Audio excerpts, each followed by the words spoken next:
Bendouk, ailleurs on parle du développement des États, hein, mais nous sommes plus ancrés à chercher les choses pour durer sur une femme. Voilà, mais il faut quand même comprendre que c'est une tendance mondiale. Il y a une hypersexualisation. Il y a les médiums qui existent et la tendance est à quelques exceptions mondiales. Donc, mais au Cameroun, quand même, il faut avouer que chez nous, les choses prennent toujours des tournures dramatiques. Et est-ce que finalement, ce n'est même pas instrumentalisé à d'autres fins, des fins, je ne sais pas moi, politiciennes? Parce que vous savez, mettons cela en adéquation avec la problématique de la consommation des drogues, notamment l'alcool par exemple. Moi, j'ai causé avec certaines femmes et elles sont formelles là-dessus. Elles disent que l'alcool, boire par exemple de l'alcool, boire une bière, a un fort impact sur leur libido. Donc vous voyez que dans un contexte comme le nôtre où on boit l'équivalent du débit d'un certain fleuve, la Sanaga, depuis plus de 15 ans, des femmes comme ça qui consomment comme leurs hommes, etc. Sauf que les hommes, ça ne leur fait pas du bien. Et du coup, à la longue, ils vont recourir aux aphrodisiaques. Et les femmes, donc, elles sont toujours en appétit dans un tel contexte de consommation d'alcool. Donc, lorsque les femmes consomment de l'alcool... Tu vois la corrélation que je fais? Elles ont le désir sexuel. Oui. Pas toutes, hein, mais en général. En général. En règle générale, pour celles avec qui j'ai déjà eu l'occasion de converser. Pas toutes. Il y en a chez qui ça fait vraiment. plaisir. Certaines même vont loin, parfait. Elle te dit vraiment... Elle se sent à ce moment-là très vulnérable. Dans le sens de dire que même un tam-tam-pion, n'importe qui pourrait aller avec elle, si elle dépasse le cap, je ne sais pas moi, de 2 bières, ça devient dangereux. Ça devient dangereux. Donc, imaginez donc, dans un contexte d'hyperconsommation d'alcool, elles sont donc toujours en appétit, et il faut donc que les hommes puissent suivre le rythme. Et du coup, eux, les hommes, ça ne leur fait pas du bien, à la longue, de toujours être de grands consommateurs de l'affaire, et ils vont donc recourir aux aphrodisiaques pour satisfaire les femmes qui seront toujours en demande en raison de l'alcool. Et maintenant, ceux qui sont toujours là, sur des problématiques de bas de ceinture, le sexe, etc., ils ne peuvent pas s'élever. Vous savez, l'alcool déjà, je le dis, hein, peut-être que dans d'autres circonstances, on va l'aborder à jeudi spiritualité, ça ne permet pas de vibrer haut. Hein? Alors, lorsque vous êtes là, cantonné dans l'alcool, et puis il y a la problématique du sexe. Vous vibrez haut comment? Vous voulez vous envoler? Mais vous savez, c'est prouvé, hein, c'est la physique vibratoire. Il y a un certain nombre de valeurs, la pratique d'un certain nombre de sentiments, ou alors la manifestation d'un certain type d'émotion qui vous permettent de vibrer haut. C'est-à-dire vibrer haut comment? Oui, c'est-à-dire qu'en Herse, on te dit là, quand tu fais du bien à Blériot, je dois sauter. Non, je te prends un exemple. Ouais. Blériot en difficulté, il te parle de son problème. Tu lui témoignes de l'empathie. L'empathie, on va te dire, est-ce que tu sais que quand tu as témoigné de l'empathie à Blériot, tu as produit quelque chose chez lui et toi-même ça a produit quelque chose chez toi, tu as vibré ton corps. Alors, moi je peux prendre de l'alcool et témoigner de l'empathie en l'endroit de Blériot. Non, mais sauf que l'alcool donc viendra tirer vers le bas ce que l'empathie aura pu tirer vers le bas comment? Si j'ai aidé Blériot ayant bu mes bières, ça me tire vers le bas comment? Comment ça vers le bas? Si l'empathie t'a mis à 240 Hz, tu as bu de l'alcool, tu vas chuter, tu vas te retrouver peut-être quelque part vers 100 ou je sais pas moi. Et pourquoi? Oh, tu sais bien que pour rayonner, hein, pour t'élever, il faut s'élever comment? Mentalement, spirituellement, on parle là de... On s'élève comment? Il faut monter sur les arbres. Non, mais tu ne sais pas que en réalité, nous sommes comme des antennes. Pour attirer des choses positives, tu dois attirer au travers toi-même de ta fréquence Tu parlais de fréquence, je suis une radio. Mais c'est pour ça que je t'ai parlé de la physique vibratoire. Tu ne sais pas que la Terre... Pourquoi je dois vibrer? Est-ce que je suis un ventilateur? Non, tu vibres. Ce n'est même pas qu'on te demande ton avis, tu vibres. Chacune des cellules de ton corps vibre. Tu ne le sais pas. Donc tu ne sais pas que tu arrives à vivre en adéquation avec la terre sur laquelle nous sommes, parce que justement, la vibration de ton corps est en adéquation avec la résonance de Schumann. Et quand je prends mon alcool, la terre s'enfuit? La terre ne s'enfuit pas, mais maintenant, donc tu vibres bas, c'est-à-dire que tu deviens plus vulnérable même pour faire... Vulnérable comment? Quelqu'un doit tirer sur moi? Justement, pour faire par exemple la maladie, est-ce que tu sais que tous les micro-organismes pathogènes ont un seuil à radiesthésie qui est de 6000 unités, de telle sorte les gens qui ne prennent pas l'alcool ne sont pas touchés par des maladies? Non, pas qu'ils ne sont pas touchés, ils sont moins touchés que toi, qui te rend vulnérable au travers d'une... Vous avez fait un sondage? Non, c'est les faits, c'est établi. Hein. Merci beaucoup. D'accord. Merci pour cette science-là. Et à notre ami du Canada, c'est le plus 1 250. Qu'est-ce qu'il dit? Bonjour parfait, je crois que la forte consommation des aphrodisiaques est la résultante de la légèreté sexuelle. Trop de concubins et concubines en un jour, une semaine, trop d'activités sexuelles avec plusieurs partenaires. Et certaines femmes croient qu'en épuisant sexuellement, l'homme, il n'ira jamais voir ailleurs, car fatigué. Moi, j'évite le sexe après l'alcool, car c'est une perte de temps. Jamais je ne jouerai et le matin, je suis très nerveuse. Ah, c'est une femme. Il y a des femmes, effectivement, que l'alcool déstabilise. Il y en a d'autres qui perdent le désir. Alors, quelqu'un m'envoie une vidéo ici, me dit bonjour parfait, ici, s'il vous plaît, écoutez ça. C'est ça que les femmes aiment aujourd'hui. Malheureusement, je ne peux pas écouter en direct parce que c'est une vidéo. Si c'est une vidéo bizarre, vous voyez ce qui peut m'arriver. Le CNC n'aime pas ce genre de choses. Donc, je vais regarder ça à la maison. Bonjour parfait, ici, prendre des aphrodisiaques, c'est être incapable de bien prendre la femme au lit. Pour aller avec une femme, il faut toucher toutes les zones érogènes de la femme, de sorte... Elle voulait dire les zones. Voilà. Oui, les zones. Oui, c'est ce qu'elle a dit. Okay. Les zones érogènes de la femme, de sorte que... Bon, tu les mots compliqués, hein, de sorte que la pratique sexuelle soit l'aboutissement de cet acte sexuel. C'est Mungu de Yaoundé. Alors, je reviens à vous, hein, Blériot. Blériot Nyamek, est-ce qu'il y a quand même des solutions? J'insiste que c'est un phénomène de société au Cameroun. Les hommes en souffrent. Lorsque vous allez au niveau des tribunaux, la majorité des divorces prononcés, au moins à 50-60%, la cause réelle, c'est qu'au niveau du lit, ça ne marchait plus. Que faut-il faire pour que nos hommes africains, et particulièrement camerounais, retrouvent leur santé sexuelle d'antan? Alors, parfait, ici, je crois que dans une matière que nous faisions à l'école, l'éco-sofa, je ne sais pas comment ils appellent aujourd'hui, chez vous on parlait d'Eva. Oui, et éducation à la vie et à l'amour. À l'amour. Moi, j'ai eu ce cours au collège Jean Tabi. C'est vrai, il n'allait pas au fond des choses. Mais dans l'Afrique ancienne, on enseignait ces choses.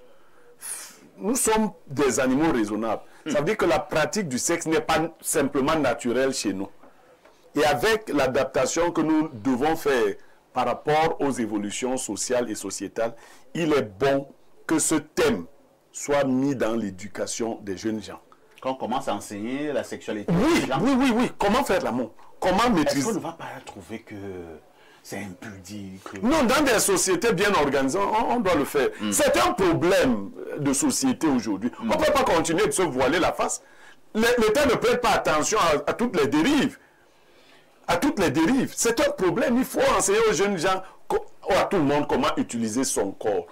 À travers la respiration, des pratiques qui permettent de se contenir plus facilement. Des choses qu'il faut éviter. Ah bon? Vous ne pouvez pas vouloir une chose et son contraire. Ouais.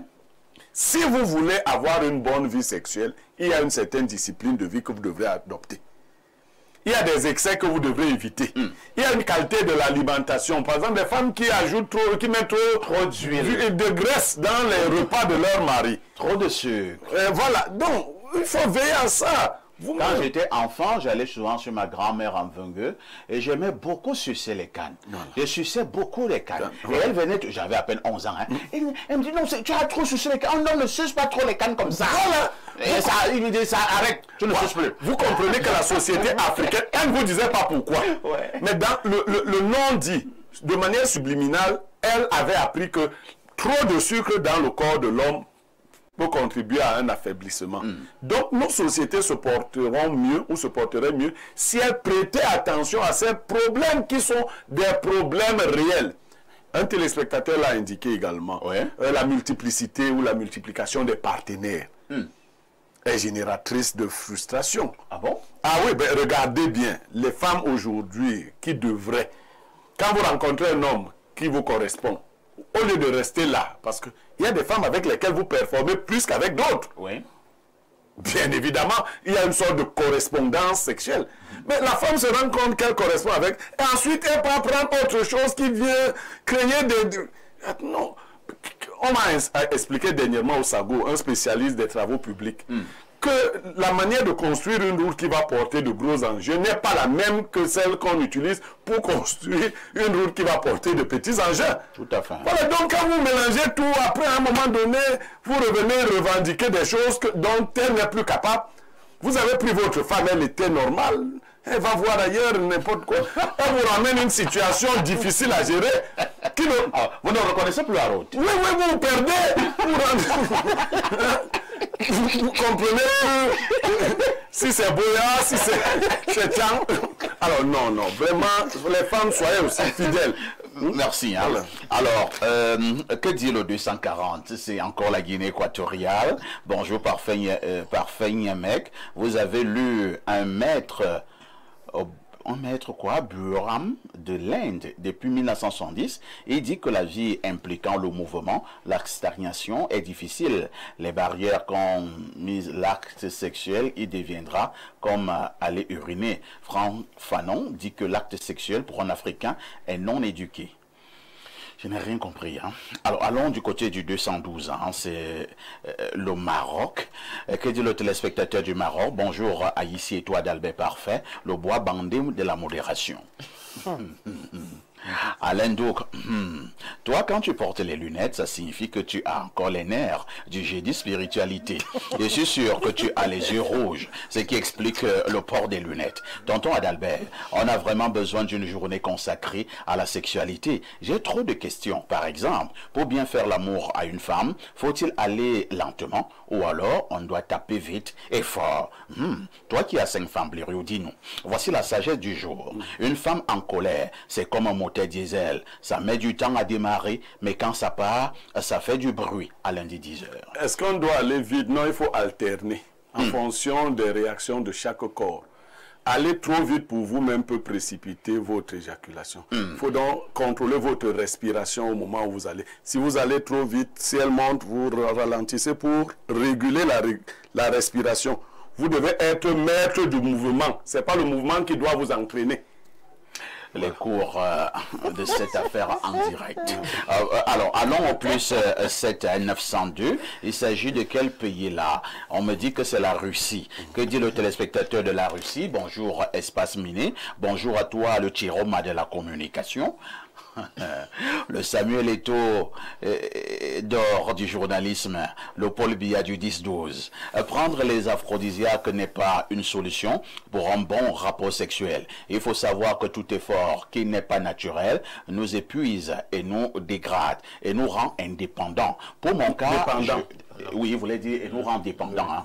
Alors, pour mon cas, je me rassure toujours que ma partenaire ait atteint l'orgasme pour que je puisse également en atteindre. Ma partenaire et moi avions de quoi?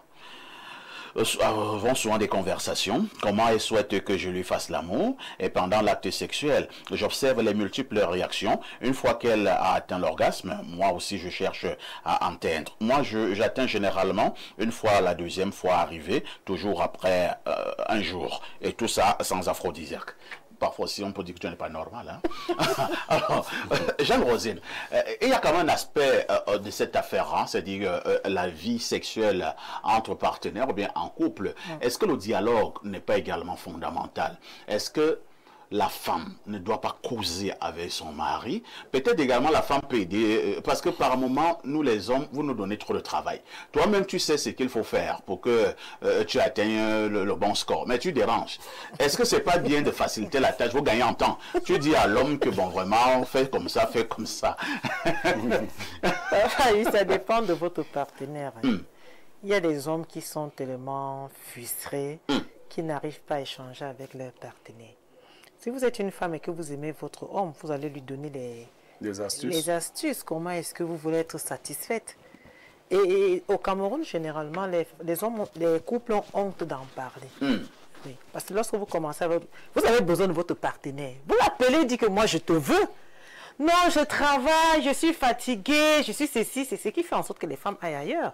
Parce qu'elle veut se sentir, ça brûle à l'intérieur. Elle trouve dans son petit pompier. Son petit rasta. Oui, quand elle a besoin, elle appelle. Parce qu'il y a des hommes, quand vous les appelez, tu dis que je te veux.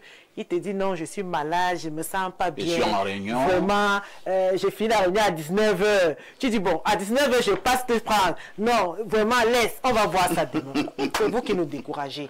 On veut bien dialoguer, on a tellement besoin de vous, mais vous êtes toujours en train de... Et surtout quand vous, les hommes, parce que vous rejetez la femme, les fautes sur la femme.